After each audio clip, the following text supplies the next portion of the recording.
खुश खैर मोहम्मद लता बोला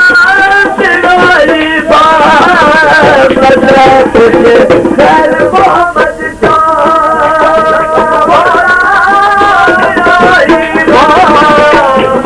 खुश खैर मोहम्मद लता हमेशा याद सोना हमेशा याद हमेशा याद दिल्ली साथ को